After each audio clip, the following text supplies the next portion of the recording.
Inside Dreamwork, Dreamwork Training Videos with Christopher Sowton. Module 1, Dreams of Storms, Tornadoes, and Twisters. The companion book for these video modules is Dreamworking, How to Listen to the Inner Guidance of Your Dreams by Christopher Sowton. All the chapter and page references given in the videos are from this book. Hello, I'm Christopher Sowton. These modules are about dreams, and specifically working with dreams, meaning doing something that will consistently help you get more insight, meaning, and benefit out of your dream life. So that would mean being a dream worker. You can learn to be a dream worker, and you would need to start working with your own dreams. And I'm going to show you some techniques and some methodology that you can use to do that. And we're going to, in these modules, take one dream in each module, a real dream brought to me by somebody in my practice. And we're going to use that dream to illustrate several key points about dream working. So the first dream we're going to talk about is a storm dream. It's called the funnel cloud. And it's an example of a high energy, threatening weather dream. These kinds of dreams are fairly common. You may have had one yourself if you think back over your dream life. You may have had a dream of an approaching weather system, a dark cloud, a tornado, a hurricane, a tidal wave. Think back and bring that dream into your mind and keep it in the back of your mind as we talk about this dream. This is the dream of a 40-year-old woman. We'll give her the name Carla. Here it is, Carla's dream of the funnel cloud. I'm in a farmhouse with two of my coworkers. We're looking out the windows off into the distance over the hills. One of them says, "Look, there's a storm cloud." I say, "That's not a storm cloud, that's a funnel cloud. There's a tornado coming." We couldn't escape anywhere. There was no time. It went right past the house, and then it seemed to notice me and circle back towards me. I planted my feet and braced myself to face it down. I was yelling at it to stop. There was a feeling of a powerful suction. The suction feeling was so strong that it seemed to be stealing my voice, sucking it out of me. I couldn't make a sound. I faced it down and kept trying. It took every ounce of energy. Finally, I was able to get this out. No. I was trying to protect the others, to fend off the funnel cloud, to scare it away. The effort of making the sound woke me up. All right, so that's the dream. Now imagine that someone just told you that dream and they're asking you to help them get more insight and understanding from it. Okay, so there you are. You're in the position of a dream worker now. Do you like it? How do you feel? Do you feel you have some sense of what the dream means? Well, here's a wonderful thing for you to know. You don't need to figure out what the dream means. You really don't. Take that burden off yourself. You don't have to be a brilliant analyst or interpreter.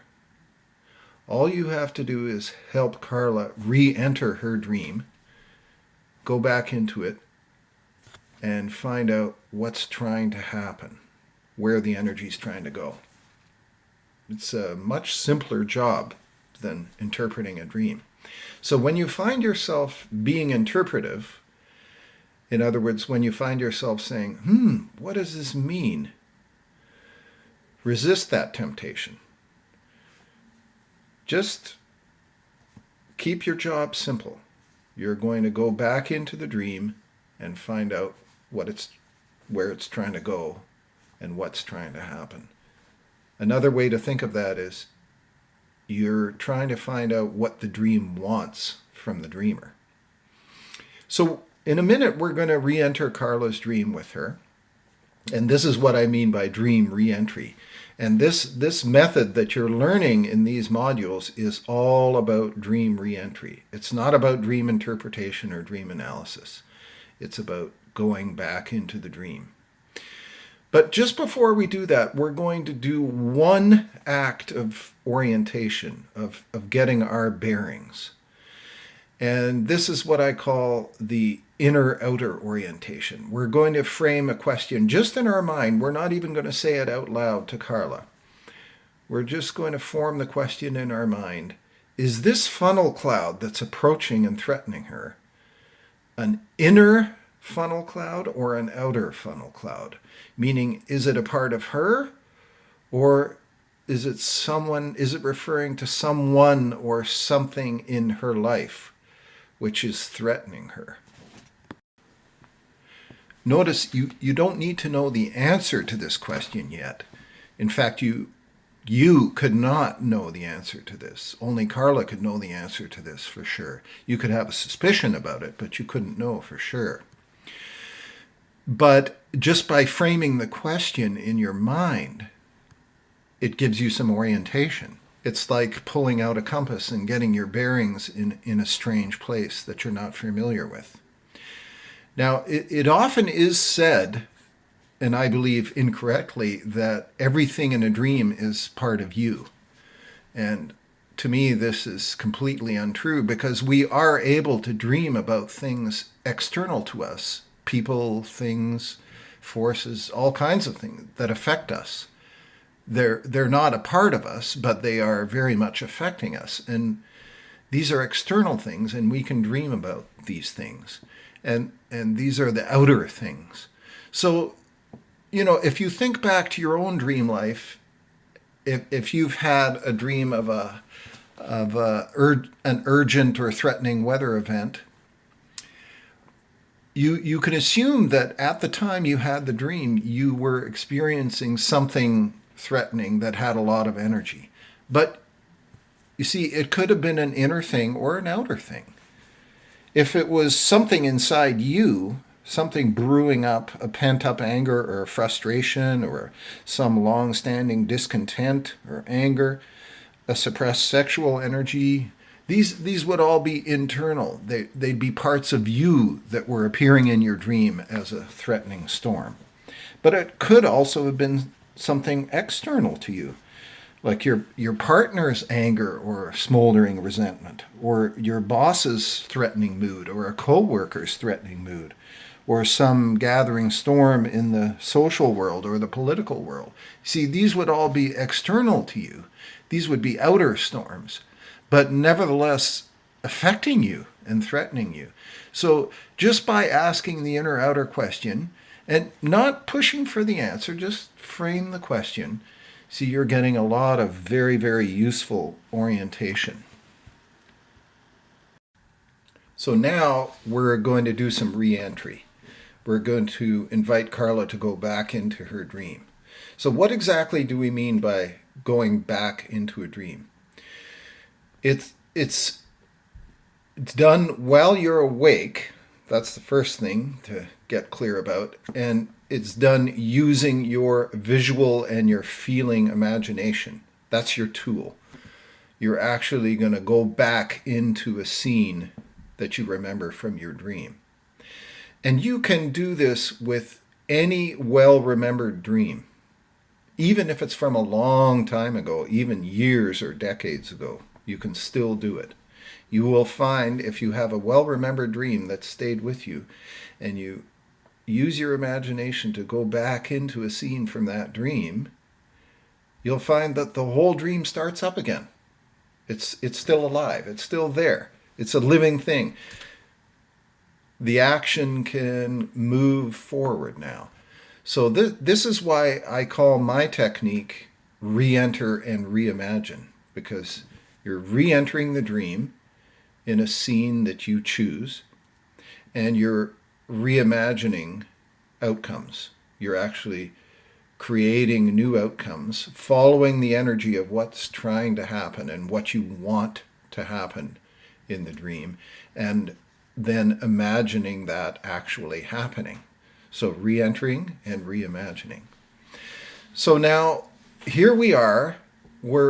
I want you to now think of a dream that you've had and take a minute and just, once you've got it, now imagine that you're standing outside the dream thinking about it, wondering what it might mean.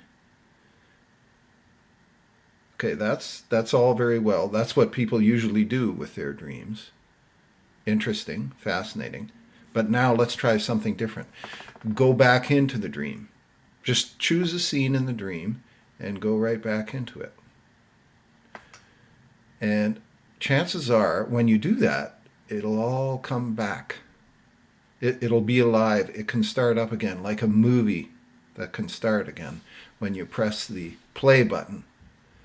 Or like a play, like a stage play. You just walked back onto the stage and the actors are still there, the scene is still there, and the whole thing can start up again.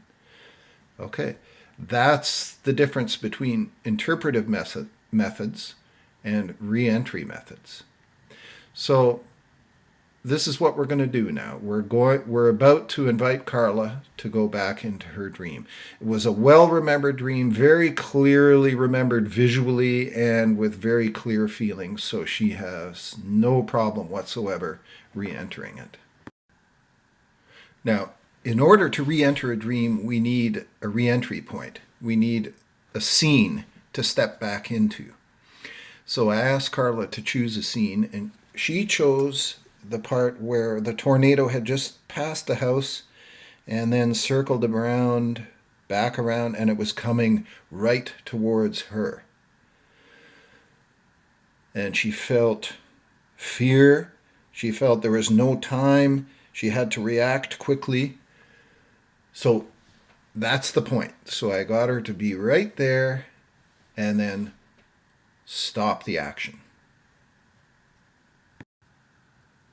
Now, this brings us to a critically important part of re-entry dream work. You need to stop the action at this key point. You need to slow everything down. You need to invite the dreamer, or yourself if you are the dreamer, to take your time, to breathe. So, because in these dreams, so often everything's rushed. We just have to react in fear. We don't have time to think. So what you're interpolating here is the time to think. There's a bit of space. So I usually invite the dreamer at this point. I say something like, okay, now slow everything down, give yourself lots of time, and bring in an increased sense of agency, an increased sense that you can choose, you can act, you can use your own will, an increased consciousness, an increased awareness of the situation. So you're moving from a situation where there's no time to think about anything to a situation where there is time, and you can look at the whole scene and figure out what would be the best thing to do. Now, this would be a good juncture to remind ourselves that we're changing our operative question from what does this dream mean to what does this dream want? What does this want Carla to do? How does it want her to respond to this threatening funnel cloud that's coming right at her? Now, that's why we need to slow everything down, because in the rush and the fear of the situation in the original dream, she wouldn't have time to figure out what she wanted to do or what the best thing to do would be. She would only have time to react instinctually. So that's why it's so critical to have the moment of slowing down and increased awareness, consciousness, and sense of agency. And you have to establish that when you do dream re-entry work. You have to establish that space where there's time to think. So I invited Carla to get a sense of what she wanted to do. And there are a number of options, and it's very important to remember here that the dreamer often will not think of some options that might be very good options. There often in dreams is a limitation, a seeming limitation of the imagination, or a failure of the imagination to generate possible outcomes. That's why so many dreams are negative and repetitive. The dreamer finds themselves again and again in a horrible situation, and they don't seem to be able to generate a good idea as to how to get out of it. This is very typical of dreams. It's as if the dream maker is saying to us, look, you need to generate a new way of dealing with this situation in your dream life and in your waking life. So I put a few options on the table for Carla here. Should she perhaps run into the basement and hide like her coworkers? Would that be the safest thing to do? The most reasonable and logical thing to do in the face of this approaching funnel cloud? Or here's another option which she didn't consider. Should she perhaps ask for help? Should she summon an ally, a friend, or a support to stand by her as she faced the funnel cloud? So I put these options on the table for her because she wasn't generating them herself. But it's very important that you not force the option on her. You just put it on the table and let her consider it. So she considered these two options, the running to safety option and the summoning an ally option. But then she decided, no, I want to face this funnel cloud myself. I want to feel stronger. I want to feel more powerful in the face of its power. And I want to stare it down and fight it. And I want to win the battle. So Carla was very clear about what she wanted in the dream scene. So now that's what we're going to ask her to imagine happening. So now Carla's re-entered the dream. She's slowed the action. She's figured out what she wants to do in response to the central event of the dream, which is the approach of the funnel cloud. And now she's actually going to do it in her visual imagination. This is the reimagine part, re-enter and reimagine. So I had her imagine standing up to the funnel cloud as she did in the original dream, but with more power, with more sense of, yes, I can do this. In the original dream, the suctioning force of the funnel cloud was so strong that it almost sucked the voice right out of her. So in this re-entry, in the new reimagining work, she didn't allow that to happen. She practiced, she used the strength of her own voice and made it more powerful and stronger, and she brought in new words and phrases and sounds that felt right to her, and she practiced them in actually originally out loud as she worked with me. But this work doesn't need to be done out loud. It can be done either in the imagination or it can be done actually out loud. If you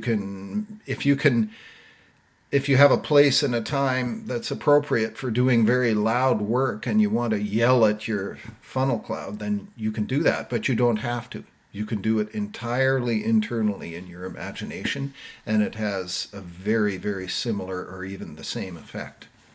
So she stood up to the funnel cloud and she yelled it down, and it felt very good for her. And she did it several times in the appointment with me. Now, this brings us to our next point, repetition and rehearsal. What Carla's done here is she's generated a new reality. Using her imagination, she's created something new, which is a feeling of empowerment and having a voice that was impactful and effectual. And this was a wonderful feeling for her. she actually imagined that the funnel cloud kind of collapsed, retreated, and backed away from her as she yelled at it. So now she's created something new which did not exist in the original dream. And to get the full benefit of this, I asked her to revisit it a few more times. And this is the repetition and rehearsal element. If you're creating something new in your imagination, you'll get more benefit from it if you reinforce it by revisiting it a few times. So we actually did go through it a couple more times in the session, but even beyond that, I usually invite my clients to revisit the dream scene and to practice the new outcome that they've created in their imagination several more times in the subsequent days following the dreamwork session. And this makes it even more real, because you've created something new and you want to make sure that it's ingrained and that it's really solid and that you've really got it. So that's the purpose of the repetition. So now it's time to step back out of the dream scene and come back to waking reality. I asked Carla to do that, and I asked her if she'd gotten any insight from the dream work. So we are, of course, very interested in meaning and insight. It's not that we're not interested in what the dream means. We certainly are. It's just that we don't approach it by asking that question. We allow the meaning and the insight to come naturally and spontaneously through doing the inside work, working inside the dream. And usually it does. And Carla now had some sense that the meaning of this dream was that she needed to stand up to something that was threatening her, that she now felt was definitely external.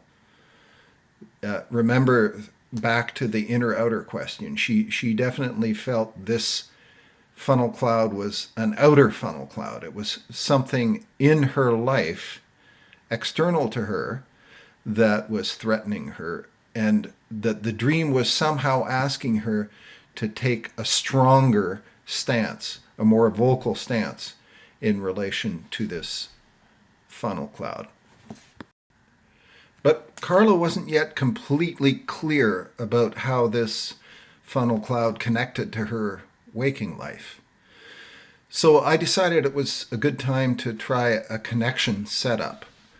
This is one of our backup techniques. Our core technique is always to re-enter the dream and work with it from the inside. But sometimes we need a backup technique to support that. And here we're going to use a connection setup. A connection setup is a construct that you can use to help make a connection between something that happens in the dream and your waking life. So in this case, Carla had pointed out that in the dream, the feeling she had was that she needed to stand up to this funnel cloud by herself, and she needed to protect the other people who were inside the house. So this is what I asked her. I said, where in your life do you feel you need to stand up to something by yourself and protect other people? So what I'm doing is I'm taking elements out of the dream, using her exact descriptive words and feeding them back to her and trying to bridge this over to her waking life. So when I gave her that setup, she was immediately able to make a connection that in her work as a librarian, she felt she needed to protect the library program from being demolished or downsized by cutbacks. And she felt that in her work situation, she was the only one who was doing this, and she felt that she needed to keep doing it, and in fact needed to keep doing it even more strongly.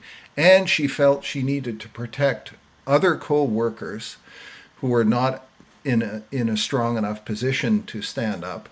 She felt she needed to protect them, and indeed to protect the whole library program against this threat.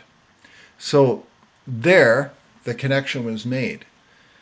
So she was able to understand what the funnel cloud was referring to in her life, and that made it all the more clear to her that, yes, indeed, she did need to have a stronger and more vocal response to the threat that this funnel cloud represented. Now notice something here, that Carla, even before she knew for sure what the funnel cloud referred to, was already starting to transform her relationship to it and her reaction to it. In other words, she trusted that she needed to do something stronger and more vocal in relation to the funnel cloud, even before she knew what it referred to in her life. And this is very important in re-entry dream work. You don't need to know what all the elements in the dream mean and before you start changing things. You can start to transform things as long as they feel right. Trust your instinct. Trust the energy that's happening in the dream and start the transformation. Put transformation first and meaning second. Allow the meaning to come later. And the meaning, the insight will dawn on you as you're doing the work or after you've done the transformation work. So this brings us to our conclusion. And here I'd like to address the question of what is the point of doing dream work? What benefit do we get from it? What benefit did Carla get from working with her funnel cloud dream? What is the point of doing this kind of work? And this is something people often ask me, and fair enough, it's a good question. And here, I'm going to give you the answer. What is the medicine that dream work can offer us? In a nutshell, this is what I think it is. The dream depicts a problematic situation that exists somewhere in our waking lives. It depicts it in a metaphorical and often exaggerated way, but it's a very accurate way. Now, of course, not all dreams are problematic. There are some dreams that we would never wish to change. They're beautiful and complete in themselves. But many dreams do present a problematic situation. This sets the stage for us to generate a new solution. Now we have an opportunity to create something that we haven't been able to create in our waking life. So there's a stuckness that has defeated our imagination so far, but the dream is giving us a chance to work on that. In Carla's dream, the problematic situation is the approaching funnel cloud, and this created an opportunity for her to re-enter the situation and find a new and more dynamic response to it. Now that we've got our new desired outcome, we rehearse it, we repeat it, we practice it. So what we're doing here is we're strengthening the new reality that we've generated. We're literally laying down new neural pathways in our brains. And as we do that, new behaviors and new possibilities, new perspectives become possible. So in Carla's dream, as she practiced taking a stronger and more vocal stance in the dream, that started to appear in her waking life in relation to the threat at her workplace. So a new and positive reality has been generated, something that was originally seeded in a dream, in a difficult and problematic dream situation, which set the stage for a DreamWork session in which something new could be tried and experimented with. And out of this work grew a new strength, a new ability, a new perspective, a new outcome. This is the medicine of DreamWork. So in summary, let's recap what we've learned. We've learned about how to use the inner-outer orientation. This can be found in chapter 12 of the Dreamworking book. We learned about how to re-enter a dream and the importance of choosing a re-entry point. This is discussed in chapter 8 of the book.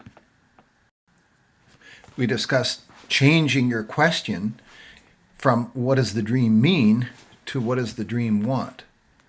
This is also discussed in chapter 8 of the book. We discussed the importance of repetition and rehearsal in dream work, which can be found in chapter 14 of the book. We discussed how to do a connection setup, a technique that helps the dreamer make a bridge between something in the dream and something in their waking life. And this can be found in chapter 13 of the book. And lastly, we discussed the relevance and point of doing dream work, which is discussed on every page of the book, really. So what I would encourage you to do is to choose a dream that you've had any time in your life and use this re-enter and reimagine technique. Go through the steps and experience the difference. If you haven't done re-entry before, experience the difference of working with it from the inside rather than looking at it from the outside. And I think you'll find the technique is very direct, relatively simple, and produces very dynamic results. Goodbye till next time.